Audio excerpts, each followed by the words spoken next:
క్రీస్తునందు ఏలుపూరు గ్రామ ప్రజలకి శుభాది వందనాలు తెలియజేస్తున్నామండి. యేసుక్రీస్తు సృష్టికర్త అయిన దేవుడండి, దేవాతి దేవుడు, ఒక్కడై ఉన్న దేవుడు. ఆ దేవాతి దేవుని వాక్యం ఇలా సెలవిస్తుందండి. నశించిన దాన్ని వెదికి రక్షించడానికి మనుషు కుమారుడు ఈ లోకానికి మనుషు కుమారుడిగా దేవుడు రావటం జరిగిందండి 2025 సంవత్సరం. కనుక యేసుక్రీస్తు శరీరధారుడిగా కన్య గర్భమందు జన్మించి మానవాళ్ళందరి కొరకు, మనుషులు భూమి మీద ఉన్న మనుషులందరి కొరకు ఆయన రక్తము సిందించాడండి. కనుక యేసుక్రీస్తు మరి అందరినీ రక్షించడానికి లోకానికి వచ్చాడు. నశించిన దాన్ని వెతికి రక్షించడానికి. ఏంటి నశించిపోతుంది అని అంటే, మనిషిలో ప్రతి ఒక్కరిలో దేవుని యొక్క ఆత్మ పెట్టాడండి. కనుక దేవుడు ఆత్మ ఉంది మనిషిలో, ఆత్మ నశించిపోతుంది. ఆత్మ మరి ఎక్కడికి వెళ్తుందంటే మనిషి నరకానికి వెళ్ళిపోతుందండి. యేసుక్రీస్తు ఆత్మ నరకానికి వెళ్ళిపోకూడదనే శరీరధారుడిగా, ఆత్మ అయిన దేవుడు శరీరధారుడిగా ఈ లోకానికి రావటం జరిగిందండి. ప్రతి ఒక్క మానవుడి ఆత్మ మరి 2 స్థలాలు ఉన్నాయి, నరకము లేదంటే పరలోకం. ఆ 2 స్థలాల్లో ఏదో స్థలానికి వెళ్ళాలి. కనుక మరి పరలోకం వెళ్ళాలంటే యేసుక్రీస్తుని అంగీకరించాలండి. రక్షణ అనేది దేవుడు సిద్ధపరిచాడు. కనుక రక్షణ, ఎంత గొప్ప రక్షణ, నిర్లక్ష్యం చేసిన ఎడల ఎలాగూ తప్పించుకుంటావు అని దేవుని వాక్యం సెలవిస్తుందండి. ఆయన శిలువలో ఆయన ఒక్క మరి రక్తం బొట్టు కూడా లేకుండా నీ కోసం నా కోసం తన ప్రాణాన్ని బలిగా అర్పించి రక్తం అంతా మరి మానవాళి కోసం, మనందరి కోసం ఆయన సిందించాడండి. కనుక పాప క్షమాపణ కలగాలంటే మరి యేసుక్రీస్తుని అంగీకరించాలి. యేసు ప్రభు ఎలా అంటాడు, నేను నీతిమంతుల కొరకు రాలేదు కానీ పాపుల కొరకు వచ్చాను అంటాడు. ఎందుకంటే నీతిమంతుల కోసం కాదండి, మానవుడు ప్రతి ఒక్కడు పాపి అయి ఉన్నాడు అని దేవుని వాక్యం సెలవిస్తుంది.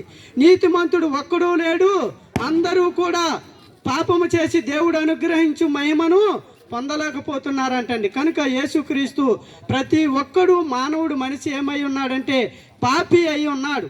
కనుక పాపముతో మనం జీవించి, పాపముతో బ్రతికి, పాపముతో మనం చనిపోతే కనుక మన ఆత్మ ఎక్కడికి వెళ్తుందంటే నరకానికి వెళ్ళిపోతుందండి. అది ఇష్టం లేదు దేవుడు. అందుకే ఆయన ఈ లోకానికి వచ్చాడు. దీపం ఉండగానే ఇల్లు చక్కబెట్టుకో, ప్రాణం ఉండగానే ప్రభువుని వేడుకో. ఎందుకంటే మరి మనం దీపం ఉండగా, మన ప్రాణం ఉండగా ప్రభువుని అంగీకరిస్తే కనుక ఆ గొప్ప రక్షణ దేవుడు ఇస్తాడండి. మానవుని జీవితం ఎంత అల్పమైందంటే దేవుని వాక్యం సెలవిస్తుందండి. నీటి మీద బుడగ లాంటిది, ఆ ఆవిరి లాంటిది జీవితం. నీ జీవం ఏ పాటిది? ఇంతలో కనబడి అంతలో మాయమైపోయే ఆవిరి లాంటిదండి. కనుక రక్షణ నిర్లక్ష్యం చేయకూడదండి. కనుక వాయిదాలు వేసేది కాదు. చూద్దాంలే, ప్రభువుని నమ్ముకుందాంలే, మరి ఎప్పుడో తర్వాత చూద్దాంలే అని వాయిదాలు వేస్తే మరి కుదిరేది కాదు. ఎందుకంటే ఇంతలో కనబడి అంతలో మాయమైపోయే ఆవిరి లాంటి జీవితం.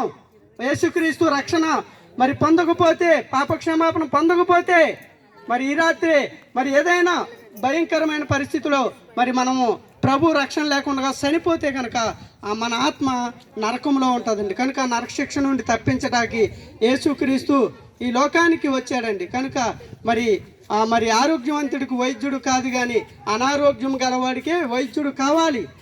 అంటే దేవుడు మరి వైద్యుడు అనారోగ్యంతో, ఏ చింతతో, ఏ బలహీనతో ఉన్న దేవుడు బాగు చేసే దేవుడు.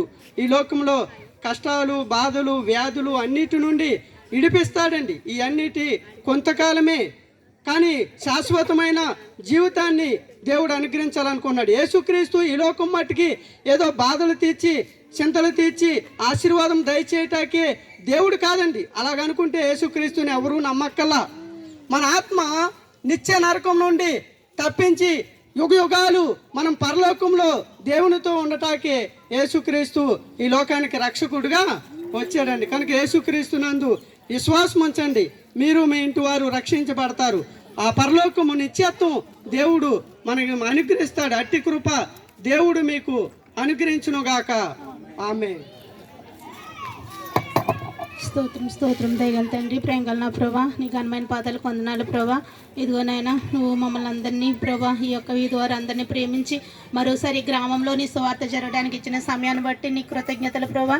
అయ్యా విత్తబడుచున్న ప్రతి మాట కూడా నాయన ప్రభా ప్రతి హృదయంలో కూడా ఫలింపు దయచేయండి అయ్యా ప్రభా. అవుందేవా ఇదిగోనైనా ఏసే మార్గము జీవము సత్యమని నాయన ప్రభా ఆయన ద్వారా నాయన ప్రభా ఇదిగో నిత్యరాజ్యం చేరగలదమని అనేక మాటలు నీ బిడ్డలు తెలియపరుస్తూ నాయన ప్రభా అయ్యా నశించిపోకుండా ప్రతి ఆత్మ కూడా నిత్యరాజ్యము చేరినట్లుగా ప్రయాసపడుతూ చెప్పబడిచిన మాటలు నువ్వు ఆలకించున్న ప్రభా. వింటున్న ప్రతి బిడ్డ హృదయాలు తెరవండి నాయన ప్రభా. అయ్యా ప్రతి ఒక్కరిలో ఆలోచన దయచేయండి నాయన ప్రభా.